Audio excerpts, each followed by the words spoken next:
Ah, o que é um golem? Ele tem alma. Então, gente, tem uma. Não é uma história, mas no Zohar e também no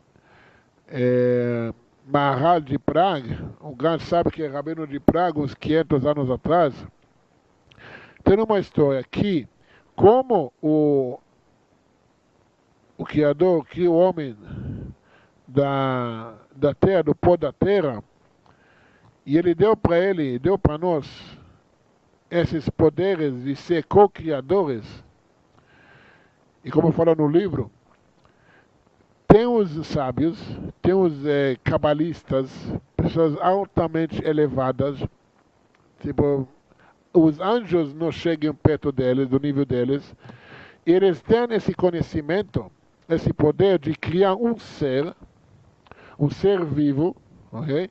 Mas que ele não tem alma. O que significa que ele não tem alma? Ele não tem aquele sopro divino, aquela alma divina que dá para ele a escolha ou o poder de viver, de ter uma vida como a gente aqui, os seres humanos. E tem uma história do Maharal de Praga, um grande sábio, descendente da casa de Davi, que ele é um dos maiores sábios, ele era o maior sábio da época, ele era o líder do povo da época. Só que na época os judeus em Praga sofreram muito, são muitas perseguições. Tinha vários padres da igreja sempre procuraram fazer mal para os judeus, decretos contra os judeus. E o Maharal de Praga fez uma pergunta divina, ele tinha esse nível espiritual, se ele pode criar esse golem, esse ser, que vai servir como protetor, como proteção para a comunidade judaica. Porque além que ele não é uma criação divina, ele não tem a escolha, ele foi criado para servir quem criou ele. E ele recebeu uma resposta positiva, e ele fez a mesma que a Hashem fez quando criou o homem. Ele fez uma formada de homem na terra, e fez algumas rezas cabalísticas, e essa terra se formou, ok? E esse ser, ok? Ele não podia falar, porque não tinha alma, ok? Somente tinha o que é chamado uma alma animal, uma alma vivente, mas que dá só a vida instantânea para ele viver. Não tinha alma, que a alma é um pouco mais elevada. Isso já está entrando no assunto dos cabalísticos, mas a alma é uma parte divino de cima, mais elevado, que dá o poder de falar, o poder da escolha, o poder realmente de se evoluir e ser co-criador. Ele não tinha isso.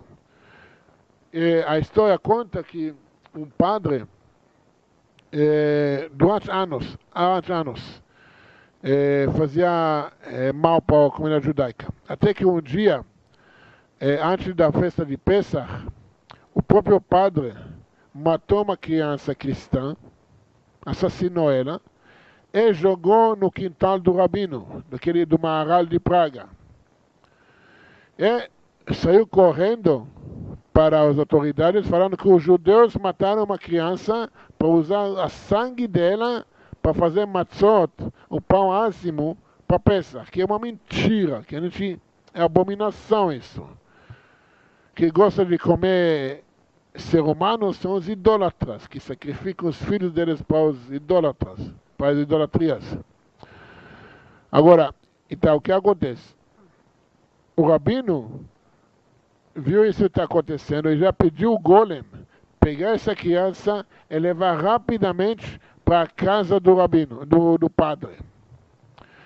E esse golem, ele conseguiu pegar a criança, colocou na casa do padre, no quintal do padre, e quando vieram procurar essa criança, não acharam nada. Mas quando foram procurar o rabino, não sei exatamente a história, depois vou indicar para vocês o livro, acharam uma criança na casa do padre. E esse padre foi, ele assustou, ele admitiu que ele matou a criança, depois ele foi executado, foi atribuído, e nunca mais tinha problemas com esse padre. Depois que acabaram as perseguições, eu não vou contar para você todo o livro, mas se vocês querem, entra no site do mayanot.com.br ou da sefer.com.br. Acho que tem aqui. Procura para mim o livro O Golem de Praga. Acho que nós temos aqui, não? Não tem aqui? Aqui, não? Não importa. Entra lá, se chama O Golem de Praga. O livro que conta toda essa história. Mas, seguindo um pouquinho mais da história, quando acabou as perseguições, o rabino não precisava mais do golem.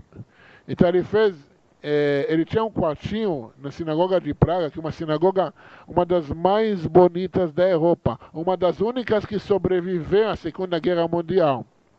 A história conta que o rabino colocou o golem lá no porão, não no porão, como fala o quartinho em cima?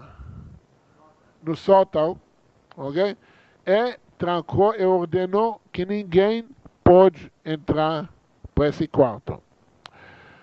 A história conta que quando os nazistas chegaram, eles queriam destruir a cidade, queriam abrir o porão para ver, porque o nazista tinha uma fascinação com o sobrenatural, com essas coisas. Essa história era sabida, até que tem uma estátua em Praga sobre o golem. Essa história é bem conhecida lá em Praga. E quem tentava entrar morreu dos nazistas. Então eles trancaram, eles falaram, ninguém entra aqui, ninguém toca nessa sinagoga, ninguém faz nada para essa sinagoga. Realmente, mais um milagre, graças ao trabalho do Rabino Maharal de Praga. Agora, quem quiser, eu recomendo muito ler o livro O Golem de Praga. O que você pode encontrar, coloca no Google, você pode encontrar em várias livrarias, especialmente livrarias judaicas como mayanot.com.br ou a sefer.com.br. Ok? Espero que eu responda isso. Coloca os livros.